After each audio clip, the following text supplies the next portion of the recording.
ce qui se passe, c'est l'exode rural qu'on a eu après la guerre, quelque chose comme ça. Oh, ça a même Ouais, commencé. Non, c'est vraiment le av- 19e siècle. avant, Et puis, ouais, enfin, il y a eu plusieurs étapes. à l'époque Ça industrielle, a commencé au la 19e révolution siècle, industrielle, voilà. vers le milieu du 19e siècle, il y a vraiment eu une première étape de franchie. Mm. Et puis après, l'après-guerre, ouais, Tu as eu des paliers, considérablement. voilà. Et donc nous, on a eu cet exode rural, et maintenant, on a le phénomène de l'exode urbain progressive et des néo-ruraux.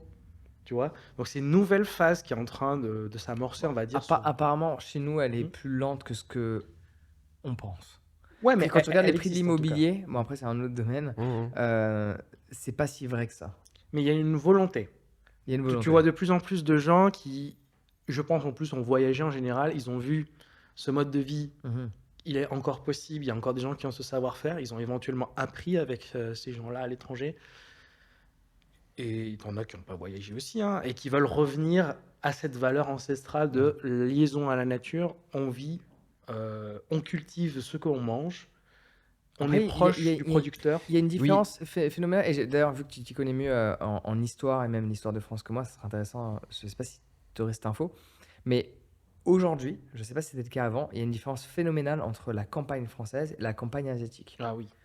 La campagne française, pour ainsi dire, je parle pas forcément des villages abandonnés, hein, je parle juste, tu vois, même des endroits qui sont pas abandonnés, mais c'est vide. Ah, bah Alors oui, moi, oui. moi j'apprécie, c'est pour ça que j'ai acheté un domaine là-bas et que tu vois, le silence, et on fait des événements où où on loue Airbnb, ceci, tu vois. Les gens sont très contents d'arriver dans un lieu aussi silencieux, mais la campagne française, c'est vide, c'est silencieux. En Asie, Mhm. les campagnes, donc les gens qui vivent proche de la nature, ils vivent proches d'autres humains. Il y a un Ça aspect dépend. communautaire qui n'est pas relié à un village. Ah, bah Il y a un aspect complètement. Bah, communautaire qui est de multiples villages qui s'emboîtent Ouais. au milieu de la nature. En France, on n'a pas ça. Les Ah gens ben, vivent dehors, ouais. Aujourd'hui. bah moi, enfin, je peux témoigner de ça parce que moi, j'ai grandi à la campagne. Mes parents habitent toujours à la campagne en Limousin. En réalité, ce qui s'est produit, moi, j'ai vu l'évolution au fil des années. Il y a plein de petits lotissements qui se sont construits avec des maisons qui sont des maisons qui se construisent en 2 mois, quoi. Donc des maisons, en fait, franchement très moches, tu vois. Euh, et Des puis maisons ça crée des lisses. espèces de petits lotissements comme ça qui poussent comme des champignons. Chacun a donc son petit jardin et sa petite maison. Euh, mais moi, l'impression que j'ai, c'est que c'est du prêt à vivre et il n'y a pas d'esprit. Mm. C'est-à-dire qu'on est aux antipodes de ce que vous me décrivez dans vos pays asiatiques là, que vous avez visités. Là, il y a tout sauf de l'esprit, il y a tout sauf le temple. Non, non, chacun est dans son petit monde. Et puis voilà. Alors après, en fait, il faudrait regarder parce qu'évidemment qu'il y a quand même du voisinage, il y a sûrement évidemment de l'entraide, etc. Mais l'impression qu'on a, c'est de quelque chose d'un peu triste.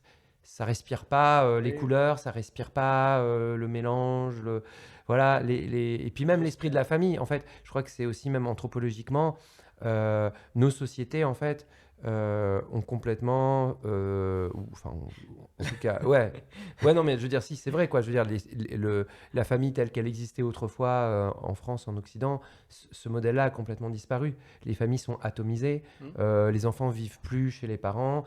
Sur une génération, maintenant, en fait, beaucoup de gens partent ailleurs, vivre ailleurs, etc. Alors qu'avant, pendant des siècles, on reprenait la ferme familiale, on reprenait le commerce familial, on reprenait le cabinet de notaire familial, on restait là où on était de génération en génération. La plupart du temps, c'est comme ça que ça se passait, sauf quand il y avait des exodes, Oui. des mouvements Des choses comme à ça. cause des guerres, etc.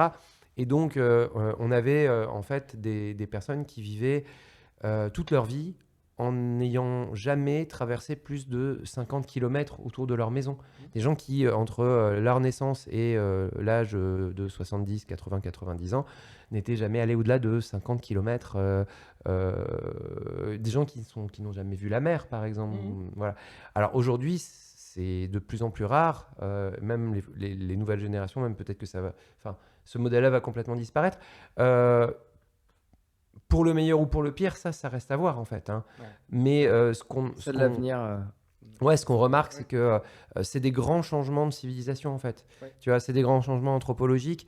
Et il y a du bon certainement dans le fait aussi de découvrir d'autres univers. La possibilité de voyager, c'est quand même extraordinaire. Alors, si tu as apprécié cet extrait et que tu veux en voir un autre, clique ici.